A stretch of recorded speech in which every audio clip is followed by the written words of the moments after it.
Buddy, I'm Jesse Waters, along with Juan Williams, Dana Perino, Greg Gutfeld, and Bret Baier. It's 5 o'clock in New York City and in Cleveland, and this is The Five.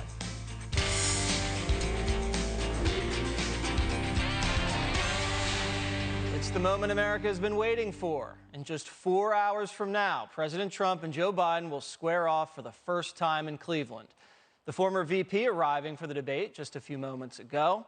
It's going to be must-see TV after the candidates traded personal attacks on the campaign trail for months.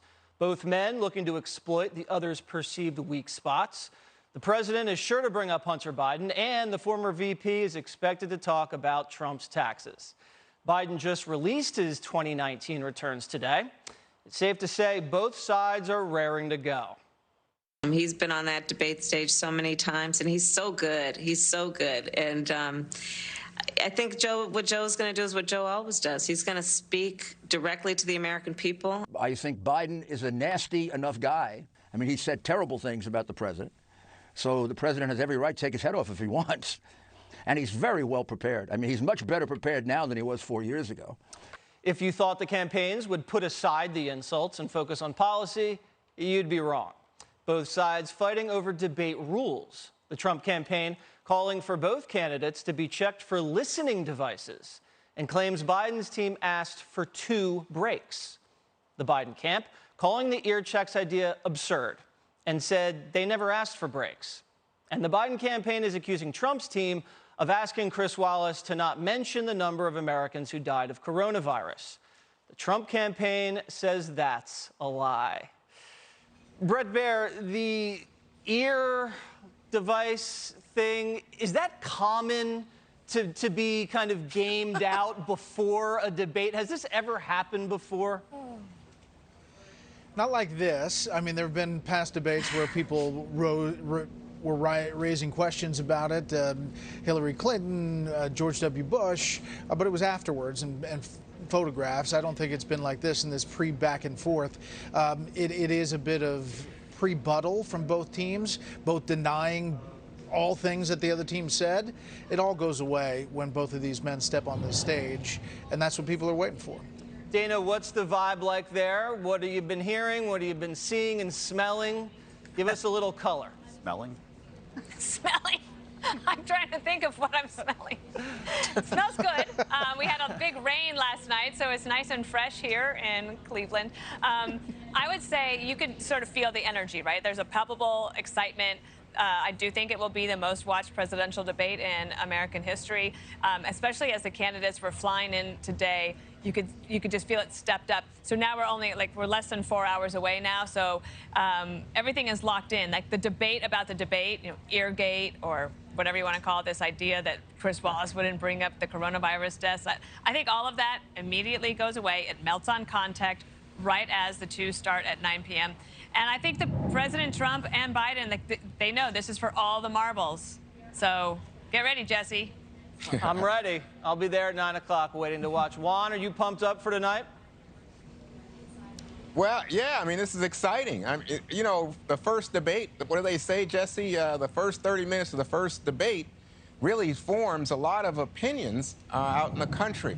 Now, I know a lot of people say, I think it's the Wall Street Journal. I think I mentioned this yesterday. 70% of Americans say they've already made up their mind. Debate's not going to shift anything, but it does have potential to shift some, which is why I was just amazed, as you were saying in the open, Jesse, why is the President of the United States spending time talking about drug tests and transmitters in Joe Biden's head? I think he just wants to avoid having to talk about not paying taxes or paying less taxes than the average working American. I mean, he wants to do anything to avoid that topic. And to me, it looks desperate. The other part of it, I guess he wants to avoid talking about coronavirus, which is that whole thing about, what Chris Wallace is allowed to ask. And, I mean, today we have increases in coronavirus infection rates in 21 states. New York State, seeing the rate now above 1,000. I mean, this is like a crisis. And, of course, our economy continues to suffer. So the president's going to have to address serious issues, not transmitters in Joe Biden's head. Something tells me that Greg Gutfeld might disagree slightly with that. Greg? No, I agree with everything he just said. Oh, God. We can go to break now. No, this is going to be war.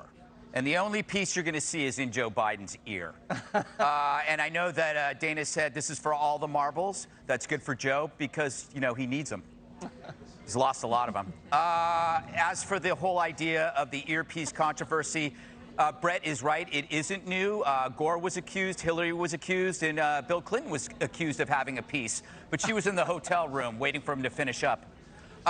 There's been a lot of criticism now about Joe for a huge lie. You're not seeing it everywhere, but you're starting to see it, claiming that he got his education started at Delaware State, a historically black college. And Delaware State denies that he's ever been a student there. Joe's response was, as a black man, I find this attack incredibly racist. So I am going to watch this. I'm not going to use a sports analogy. I'm going to use it as, let's call it a furniture moving analogy. When I'm watching the debate, it's like watching two movers in your house moving your stuff out.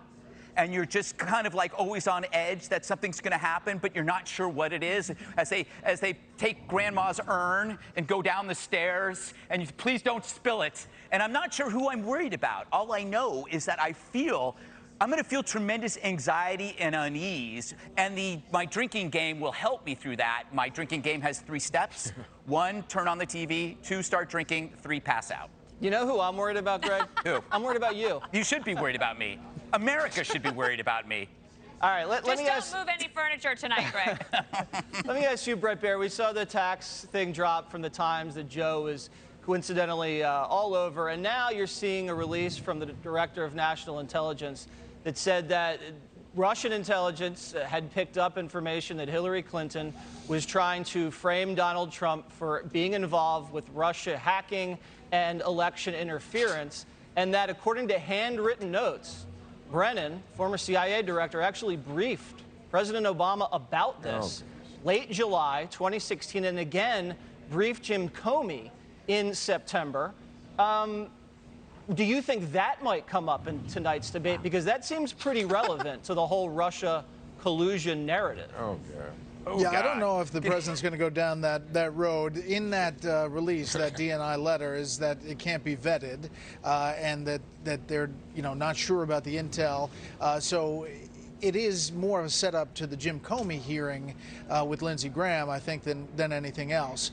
Listen, the president's definitely going down the Russia road. I don't know if he's going to get to this specific from this letter, but expect the first 30 minutes, Jesse, I think, to be full of fireworks, because if anything, President Trump knows that the most eyeballs are going to be in the first 30, 40 minutes, and this is a guy who knows TV more than most. He does, and we'll be watching. Maybe Jesse. Jesse, what about the $70,000 for his hairstyling? I want to see his hair tonight. I'm sure the Fox News hair people did a great job. Maybe not $72,000 worth, but they do a great job. I mean, look at mine, Juan. So much more. Yours is pretty good. Yeah, that's pretty good. Look at Greg's. Greg's new do. Yes. Let's stop talking about Greg's looks. It's given him a big ego. Let's get ready for tonight's debate. Stop talking about hair. Up next, the partisan fight over the Supreme Court set to carry over to the debate stage. What we can expect next.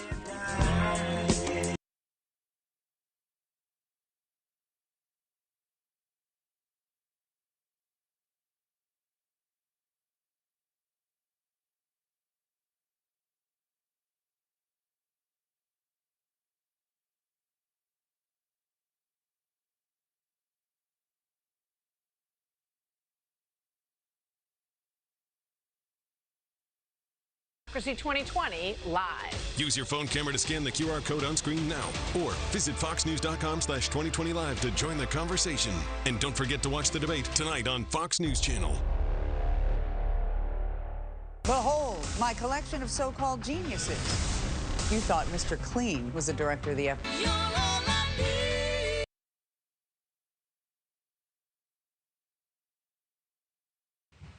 A bitter partisan battle over the Supreme Court playing out in Washington, and it's expected to be a major point of contention on the debate stage tonight. President Trump's nominee, Judge Amy Coney Barrett, meeting with Republican senators today on Capitol Hill. So far, 6 Democratic senators have said they will not sit down with her. It comes as Democrats reportedly want to avoid another Kavanaugh-like situation.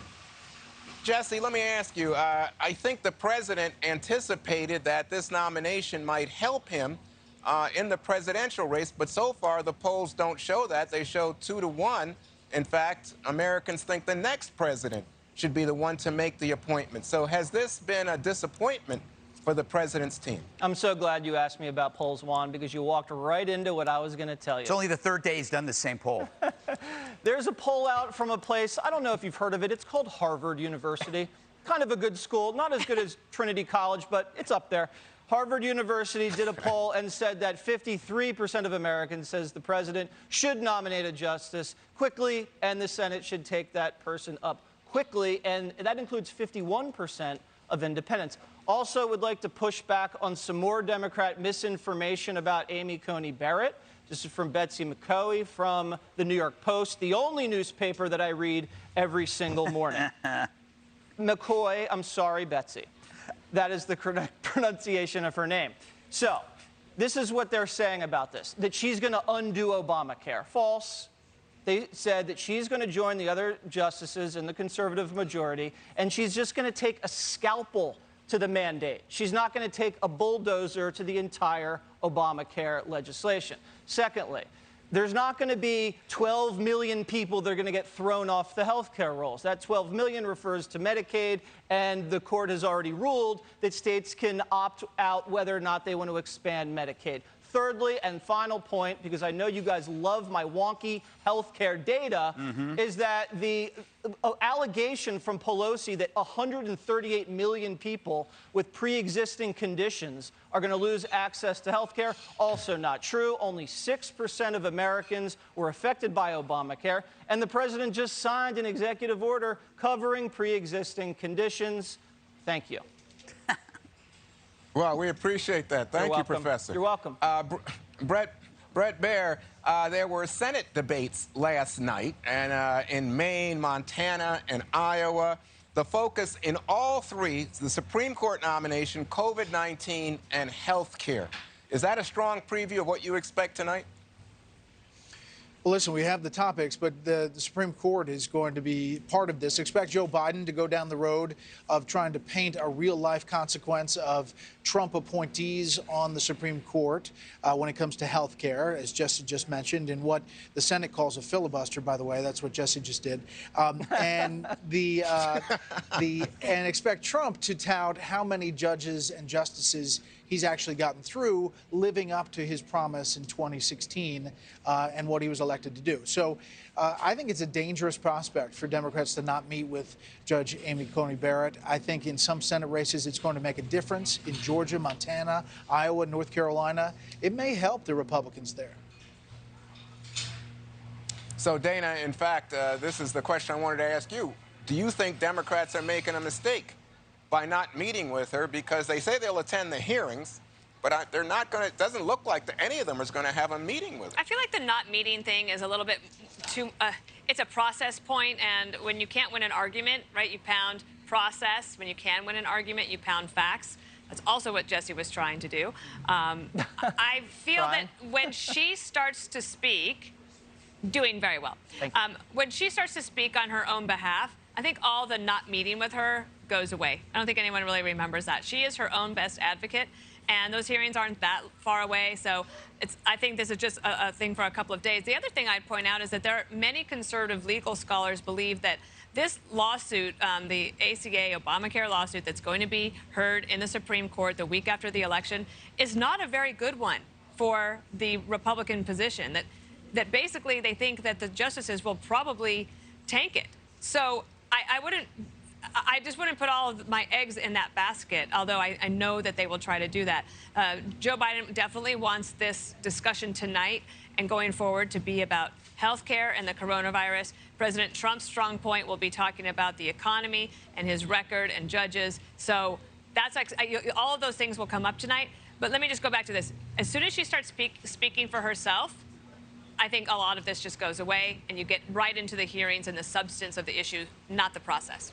So, Greg, what about just not meeting with her as payback for what the Republicans did to Merrick Garland for 10 months? I think that's perfectly legitimate. I believe that this is not a bitter partisan battle.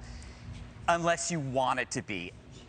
Nobody has to be involved in this. It's already over. This is as close as you get to a game of charades where everyone is actually acting out a Supreme Court battle when we already know what's happening. One side's going to say this, the other side's going to say that.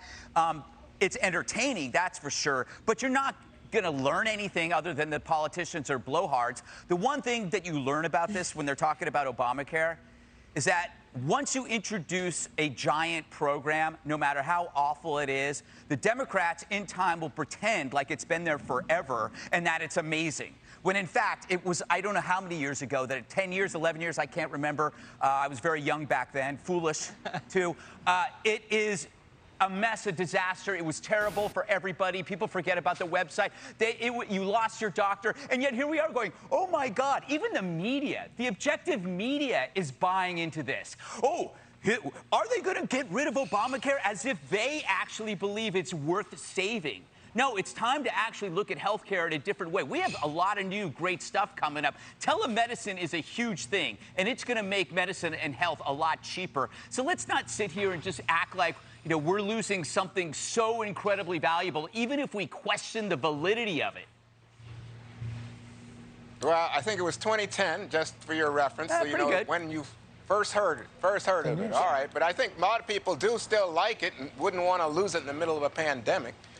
Anyway, coming up, the suburban vote, it's on the line. Why both candidates need to make a strong play for those crucial suburban voters at tonight's debate. That's next for you on The Five.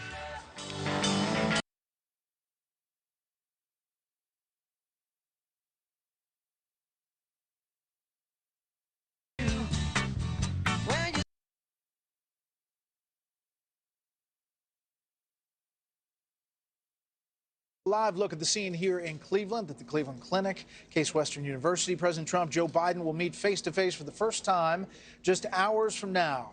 And the candidates are sure to be courting suburban voters tonight. Winning that voting bloc could be key to securing critical swing states. Our very own Martha McCallum sat down with some suburban women here in Ohio. Take a look. And I'm pretty decided this time about who I want to vote for. I'm choosing Trump this time. The single thing I want to see the most in this election is a return to a sense of dignity and respect among the people that we elect to do the people's business.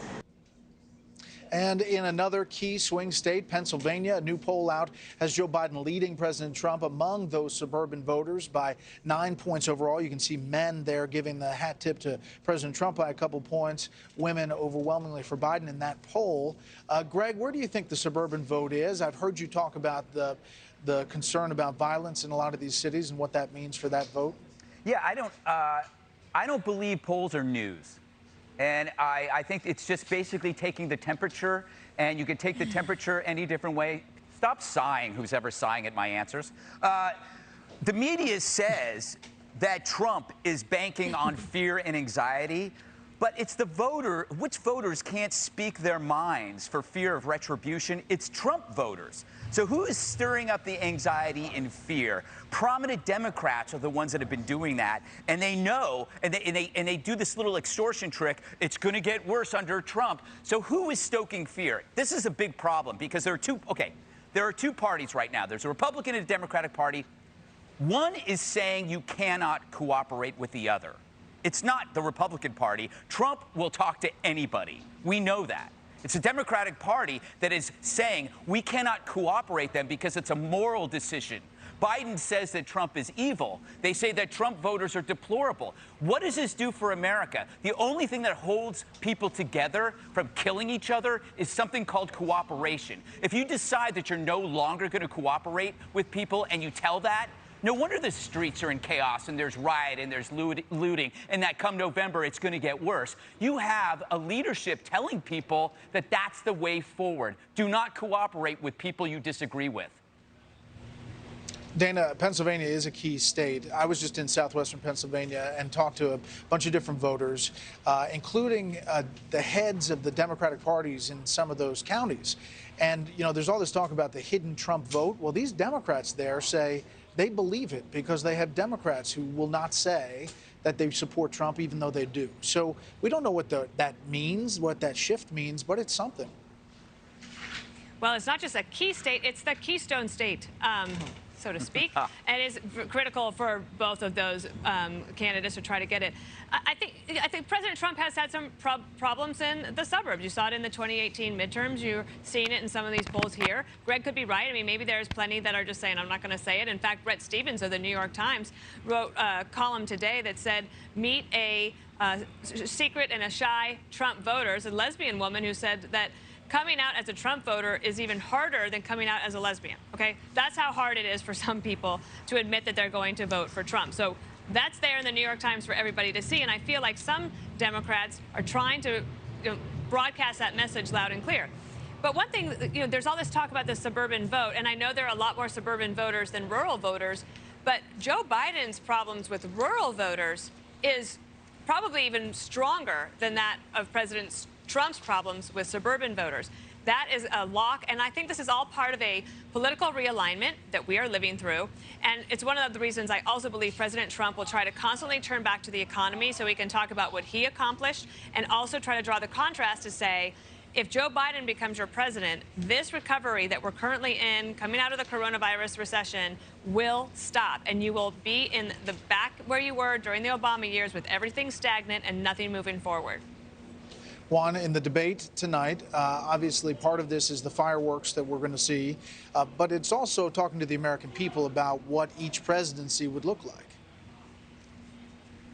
Exactly right. I think one of the real agendas for both candidates is to give the voters a sense of what their vision is for the future. In the case of President Trump, what's his agenda for a second term? Or in the case of Joe Biden, is he a man that has a vision of something more than just being not Donald Trump? Now, I will say that in terms of this law and order message that President Trump has been pushing, it doesn't seem to have moved the numbers. I mean, so it seems like it's been a waste of time on the campaign trail and a waste of ad money. And especially when you're talking about suburban women, and just to be direct, we're talking about white suburban women. So he has tried this not only in terms of law and order, but also in saying, trying to push the fear button. Oh, your suburbs will be taken apart. You know, that we're going to have more middle-income housing. Minorities will come in to the people he calls housewives. Well, you know what? It just hasn't worked. There's no evidence anywhere, Pennsylvania or anywhere else, that suburban white women have said, oh, gee, I'm thinking differently now. Jesse, bring it home here. Well, I think that waits to be seen, what Juan is saying. We'll find out on November 3rd. But the suburban vote is not monolithic. It's still the same rules apply. Republicans vote Republican, Democrats vote Democrat, and independents are up for grabs. It's really more about the education gap. The more advanced degrees you have in the suburbs, the more likely you are to vote for Joe Biden. Trump's competitive with college-educated and does very well with high school diplomas. He does very well in the exurbs, the places kind of in between the suburbs and the rural areas, and those areas are really undercounted by pollsters. But Trump is getting traction in the suburbs on two major issues. People living in the suburbs are more economically minded. They're definitely afraid of taxation. One of the reasons they're in the suburbs, they're not living in the city. And I totally disagree with Juan. They are very upset with this zoning regulation where you can force densely populated, low-income housing into your community, and local municipalities don't have a say about that. This no cash bail situation that Biden has signed on to with Bernie Sanders in the manifesto, they're very against that, and they don't want the drugs, the crime, and the gangs coming into their communities. Listen, everybody wants to see President Trump and Joe Biden on the stage behind me, but Greg's monologue is next.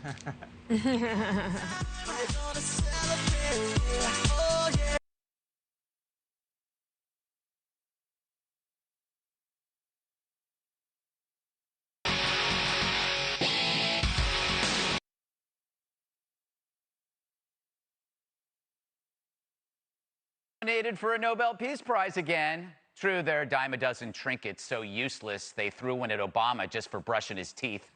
But it's Trump's third, and it's for something new yet again.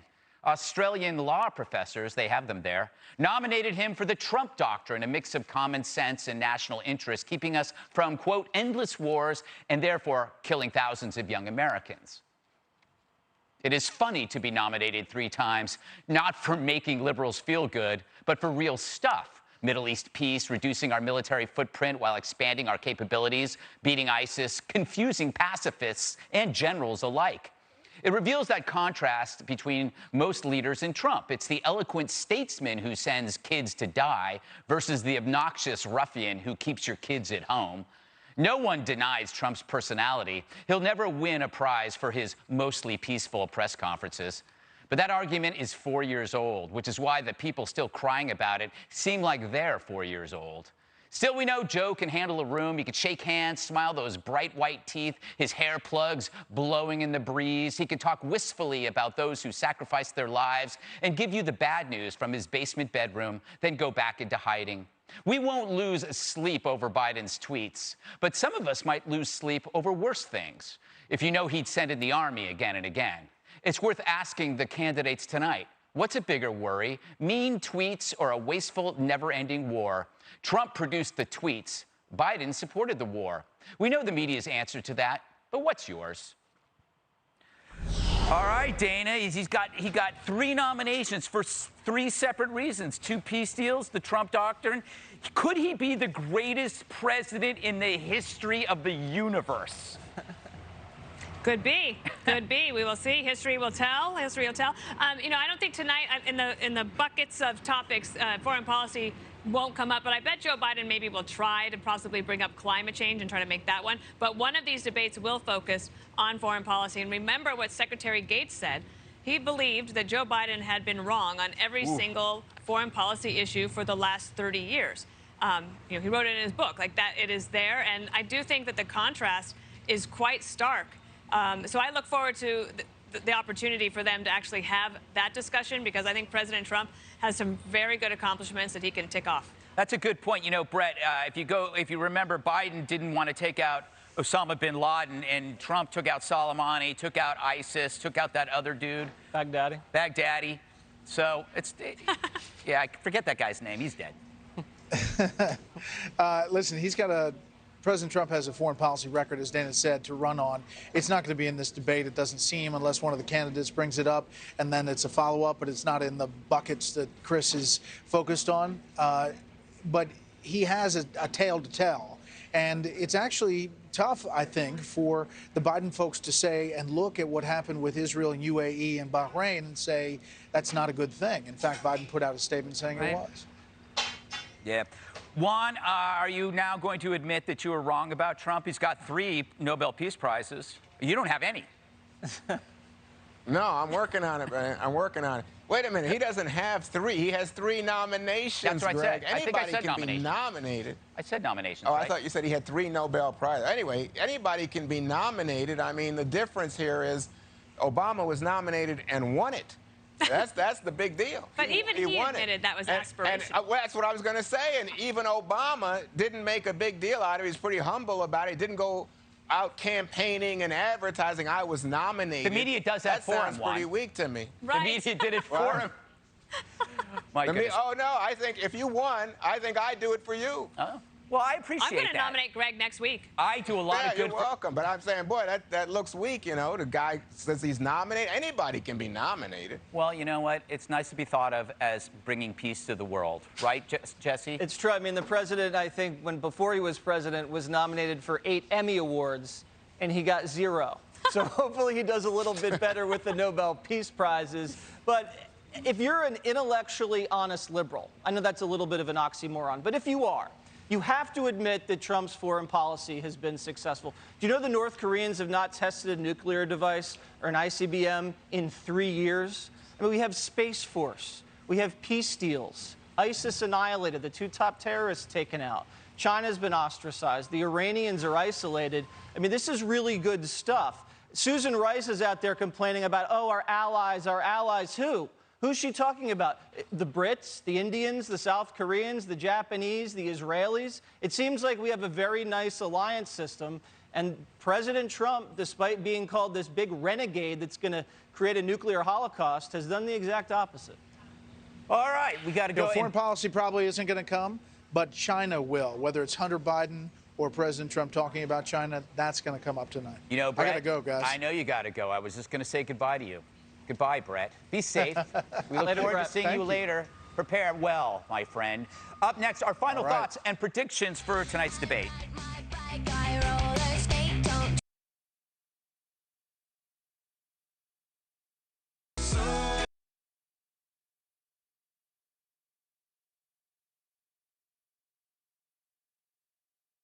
There's a presidential debate tonight, and now it's just over 3 hours away. So tomorrow we will not do more predictions. Tomorrow we will give you our reaction. But now we're going to give you one more round of predictions and final thoughts about tonight. Jesse, let's start with you. The president's a great communicator, and he's a master PR guy. So of the millions and millions of people who follow him on social media, 77% of them approve of his performance. And those are about half Democrats and independents. And that's why when he does these State of the Union addresses or these coronavirus briefings, people pay attention and his numbers go up. And it's also the reason why CNN and a lot of the other networks, they've censored him. They don't air the rallies. They cut away from the briefings, and they censor him on social media. So this is an opportunity tonight for the president for 90 minutes to be unfiltered by the mainstream media. You'll see him in a contrast with Joe Biden. He'll be speaking directly to the American people, and I think the American people will listen and like what they hear. Well, it's interesting, Juan. I mean, this will also be the first time that a lot of people in America will have heard from Joe Biden during this campaign. Why do you say that, Dana? Well, because I think that you'll have about 100 million people watching. For the very limited events that Biden has done, except for the convention, I'll set that aside, there hasn't been much communication from the Biden campaign. Well, I disagree. I think that, in fact, I think the reason he's doing so well right now is that his strategy through social media, the convention and the like have paid off for him. But I think tonight, the people are going to be paying attention with a new focus because we haven't seen Biden and Trump on the same stage. This is new. This is different. So it's going to get more attention. I think the president's strategy is always to create the kind of circus Jesse was talking about. So I guess he will make all kinds of allegations and charges. We'll see how Biden reacts. If Biden is to be successful, he can't take the bait. He has to come across as steady, a strong alternative to the way that Trump plays ball. President Trump's really good with a quip. He is witty. He likes to get a laugh. But, Greg, there's fewer people in the hall tonight, around, I think, 100 people in the audience. So it might, I don't know. I don't know how it will land if he is able to make one of those jokes. We might laugh at home, but I don't know how the reaction will be there in the hall. Well, I think that the contrast to what Juan was saying is, you know, Trump talks trash, but Joe's words are these moral condemnations, and that's where I think you're going to see the battle take off. Because if somebody's going to call you a racist, or that you got blood on your hands, or you told people to inject bleach, those aren't like making fun of somebody's height or making fun of somebody's looks. You're actually impugning them. You're putting, those are what you call fighting words. And if I were in a debate where somebody had called me a racist or had said I had blood on my hands, I would fight them. So I think there's going to be, I think that would happen. You get him, Gutfeld. I will. I'm like a pit bull. Wow. But I predict, this is my big prediction, that I will be live chatting the debate at ggutter.com. I will not be on Twitter. So that's going to be unfiltered. And last but not least, if Joe does fine, that'll be his first and last debate. If he actually does pretty good on it, he won't do another. He'll treat it like Who Wants to Be a Millionaire, you know, and when he gets to $500,000, or he's going to go like, well, I really don't need to go to the million. I think I'll just stop here. That's my prediction. I don't know when this debate starts, Jesse, I might have to call Tucker Carlson and say that I won the bet, because there was a prediction by Tucker that this debate wouldn't happen. Yeah, you were, and I think Gutfeld said Joe wasn't going to debate. So, Gutfeld, you have about, what, 3 hours until that comes through. I got to fly to Ohio and kidnap him. We'll see. So, I don't know. I'll let Tucker slide on that, because he wasn't the only one who thought that. But so we're going to have the debate. It's happening in just about 3 hours. What are you wearing? And we have one more thing up next. What did you say? I want to introduce you to my kinfolks.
Time now for one more thing, Dana.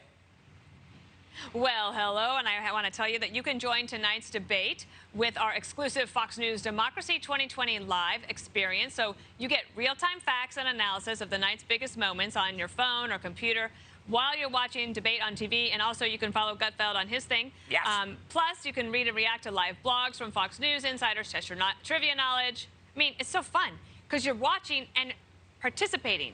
So just head to foxnews.com/2020live or open the camera on your phone to scan the QR code you see on your screen, and Jesse will explain the QR code in a little bit. And don't wait for the start of the debate. You know, just get this going early on. It starts at 8 p.m. Eastern tonight. So scan in or log on and join us as you watch. We have a little extra time, so I get to do another plug. I feel like very special. I want to talk about a book, and it debuted at #1 today. It's not any book. It is Steve and Kathy Ducey's book. It is called Happy in a Hurry Cookbook by Steve and Kathy Ducey. Debuted at #1 on Amazon today. Lots of fans, Fox people are in this book. Lots of good recipes, including my grandpa Perino.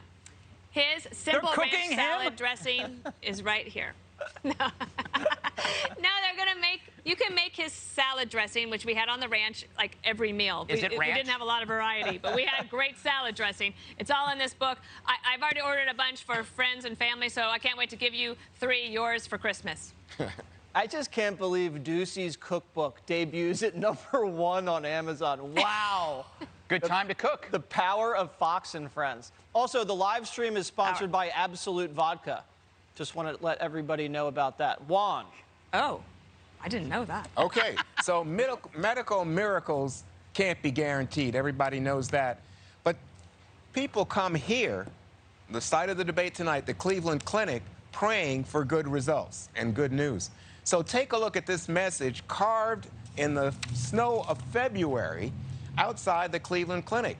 Here's the backstory. Last year, Michelle Schambach was diagnosed with stage 3 brain tumor. The Guatemalan resident came here last October for surgery, chemotherapy, and radiation. By February, when she returned, her blood count was so low and her spirits, they were sinking. That's when her daughter, Dr. Marie Schambach, decided to carve the Valentine's Day message in the snow, intended to boost her mom's spirit. As you can see, Dana and I are now seated here ahead of Tuesday night's debate, tonight's debate. But there's no debate to be had about a medical miracle and the power of family love through a medical crisis. We wish her all the best. Oh, that's sweet. It's a pretty amazing place, the Cleveland Clinic. Sure is. Greg. All right, let's do this. Animals are great. Animals are great. Ball. All right, take a look at this video. This is basically like me and my wife, which he finds like a full empty bottle of wine in the trash, and she's just staring at me. And then when she looks away, I run away, and then she can't find me. So she's got to wait until she turns her head, and then you just kind of wait a little bit. And actually, I was going over there to prepare for ggutter.com, where I'll be live chatting. See, I'm not on Twitter anymore doing this crap. Why make them money when this guy just gave $10 million to the dude who said that ACB was a racist for adopting 2 Haitian children, and he called her racist? He gets $10 million from Twitter. I don't know what Greg's doing with his little GG Gutter thing, but it's too much. Too much. We've had it. Let's get into something different than animals and Greg's plugs. Let's get into plugs for Fox News swag. Oh, God. How about a stress ball? How about a stress ball, people? Fox News Democracy 2020. You feeling stressed? You squeeze this ball, right, Gutfeld? Yes. Squeeze it, and your stress goes away. It's medically proven. That's right. Also, we got a mug. Everybody likes coffee. You can throw back some coffee. Perfect weight on the mug. Also,